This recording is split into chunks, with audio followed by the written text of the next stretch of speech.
السلام عليكم ورحمة الله وبركاته في حلقة جديدة من ميدو والملاعب. الجمعة والسبت والحد اللي فات كانت عودة الحياة لكرة القدم. عودة الحياة لكرة القدم أنا سميتها كده برجوع الدوري الإنجليزي والدوري الإسباني. الدوري الإنجليزي بدأ يوم الجمعة والدوري الإسباني بدأ سبت وحد. كويس؟ ملامح عودة الدوريات.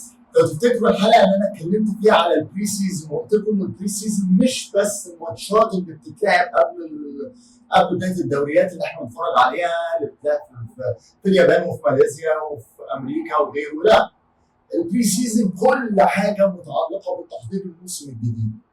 ولو تفتكروا انا في الحلقه دي كنت اتكلمت على برشلونه واتكلمت على ليفربول ويوفنتوس وريال مدريد وميلان وغيره من الانديه. بس خلينا بما ان الدوري الانجليزي بدا والدوري الاسباني بدا، خلينا نتكلم على بدايه الدوريين دول والملامح اللي انا لمستها جدا في اداره مشروع الدوري بالنسبه للفرق بتاعت البطولتين دول. في الدوري الانجليزي مثلا انا ببص على فرقه زي ليفربول وعلى بدايه ليفربول انا اشوفها سيئه جدا. ليه؟ لان ليفربول اتعادل مع تشيلسي في ستانفورد بريدج في لندن. اتعادل مع تشيلسي بره ملعبه. ناس كتير تشوف ده حاجه عظيمه وتشوف ده تعادل كويس وده كويس لليفربول. انا لا. ليه؟ لان انا بتكلم من زاويه اداره مشروع، مش بتكلم فني، انا مش بتكلم على الاداء الفني والمستوى الفني ومين ظهر كويس ومين ظهر وحش وده شاط كويس وده شاط وحش وده لعب باصه كويسه وكلام من ده، لا. انا بتكلم على اداره مشروع. إدارة مشروع ليفربول من الأساس من التحضير للموسم كان سيء جدا. يمكن أنا قلت لكم تصريح كلوب إنه بيقول إحنا الموسم اللي فات كان موسم صعب جدا على ليفربول وكان موسم كارثي وإحنا عايزين نكسب دوري وعايزين نكسب يوروبا ليج السنة دي وكلام من ده. طيب فين الشغل اللي بيشتغل كلوب علشان يحقق ده؟ ما هو دي حاجة مهمة جدا. فين العمل اللي كلوب قام بيه علشان يوصل انه يكون منافس على الدوري الانجليزي، انه يكون منافس على اليوروبا ليج ويكسب اليوروبا ليج؟ مفيش. بدليل مشاكل ليفربول هي اللي كانت موجوده الموسم اللي فات اللي خلت موسم ليفربول كارثي. نفس المشاكل موجوده السنه دي. ليفربول ما صلحش خط الدفاع، ما صلحش ابدا في نص الملعب. لسه اللاعب الارتكاز بتاع ليفربول اللي بيلعب قدام المدافعين ده لسه مفقود، لسه مش موجود. فاحنا لازم نتكلم بواقعيه. هل ليفربول اشتغل على ده؟ مفيش. هو كان عايز كايسيدو او كايسيدو مضى في تشيلسي. يبقى ده بيقول انه ليفربول مكمل بنفس مشاكل الموسم اللي فات. طيب قلب الدفاع لسه فان دايك ولسه ماتيب ولسه كوناتي ولسه نفس المشاكل اللي كانت موجوده في ليفربول هي موجوده في ليفربول. اثنين من اهم مشاكل ليفربول الموسم اللي فات ما فيش احتياطي في ليفربول. ما عندوش احتياطي. مش بدني. لسه ليفربول ما عندوش بدني. نفس المشاكل هي. فبدايه ليفربول طبيعيه جدا ومنطقيه جدا بالنسبه لي انها تكون بدايه سيئه. وعليه انا مش متوقع ان ليفربول هيكون كويس الموسم ده.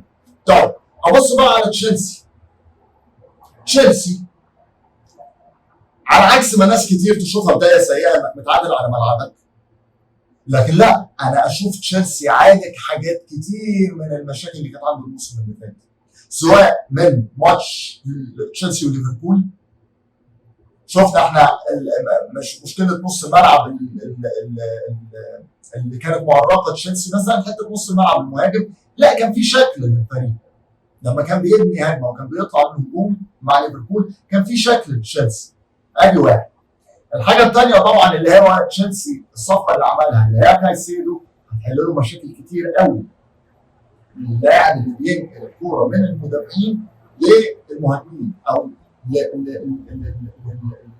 لاعب النص المهاجمين اللي بيوصلك للجون. هو الحلقه دي كانت مفقوده في تشيلسي زي ما مفقوده في ليفربول. تشيلسي حلها بكايسيدو. كايسيدو هيعمل حل عظيم في تشيلسي الموسم ده. ابص مثلا على فرقه زي في الدوري الانجليزي برضه برايتون طبعا ابتدى بدايه قويه جدا 4-1 على لوتون كده ونتيجه متوقعه جدا لان برايتون اصلا قفل الموسم بشكل كويس وعمل موسم عظيم الموسم اللي فات. ولكن برضه لما تشوف برايتون اتحرك ازاي، وانا في الجرايد الانجليزيه كنت بتابع في الفتره بتاعت الترانسفير ماركت دي وكده، وكنت انتقادات كتيره كانت موجوده في الجرايد الانجليزيه، استغناء عن ماكاليستر وبعدها احتمال استغناء عن كايسيدو وقد كان يعني، وراح تشيلسي زي ما قلت لكم. كل الكلام ده حلو، لكن برايتون اعتمد على استراتيجيه مهمه ومحدده.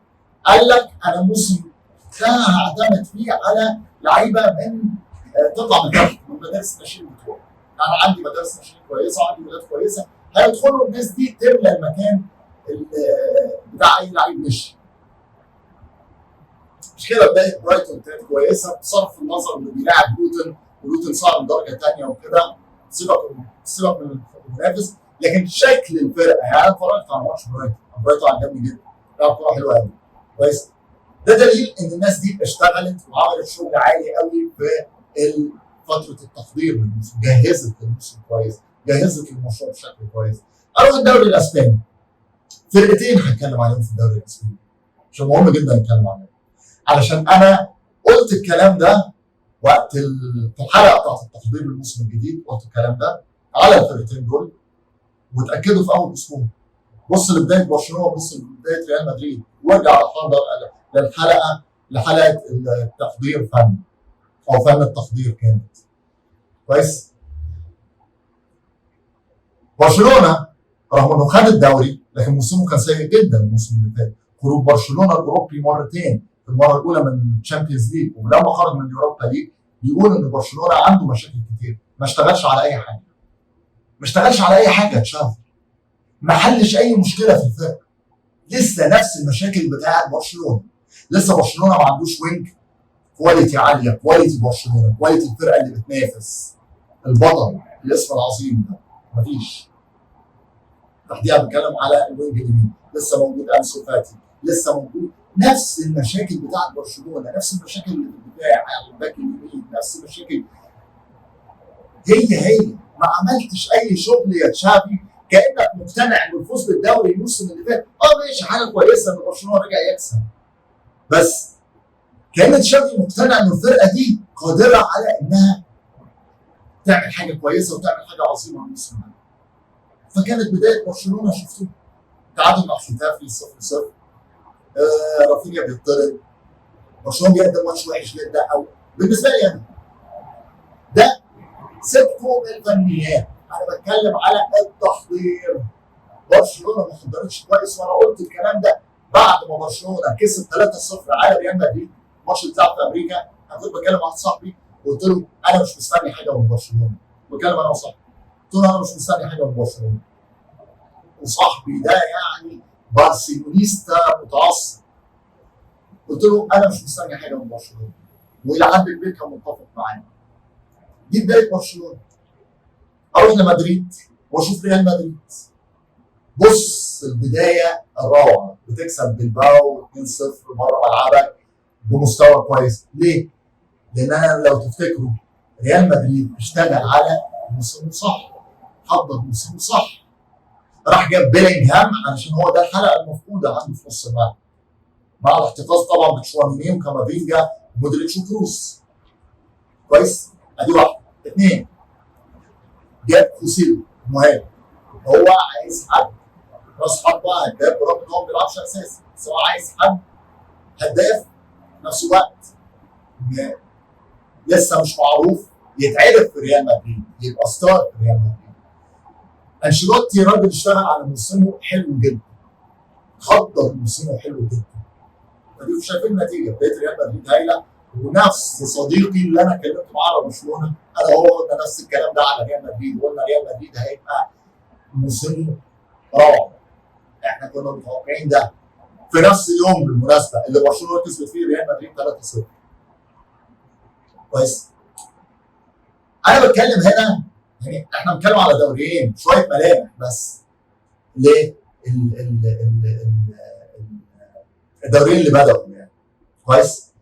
طبعا الحلقات الجايه هيبقى فيها كلام لانه لسه هنشوف ماتشات الدوري الايطالي هيبدا وكلام من ده، والدنيا هتسخن في اسبانيا وفي انجلترا، بس دي الملامح اللي انا شفتها. هنا انا ما عنديش غير ان انا اقول ده الفرق بين فن التحضير وسوء التقدير او تجاهل التقدير. فن التقدير يديك ريال مدريد، يديك بدايه ريال مدريد، يديك بدايه فرقه زي برايتون. سوء التقدير يديك بدايه سيئه جدا لليفربول، وبدايه اسوء جدا لليفربول في الدوري الانجليزي، وبدايه اسوء جدا لبرشلونه في الدوري الاسباني. التقدير والتجهيز للمشروع هو بدايه نجاح اي مشروع. كده اكون وصلت معاكم لاخر الحلقه. اتمنى تكون الحلقه عجبتكم، واتمنى يكون موضوعنا اعجابكم واترككم في رعايه الله وامنه وسلامته على منطقتكم في حلقه جديده من فيديو الملاعب. عاش العرب، كل العرب.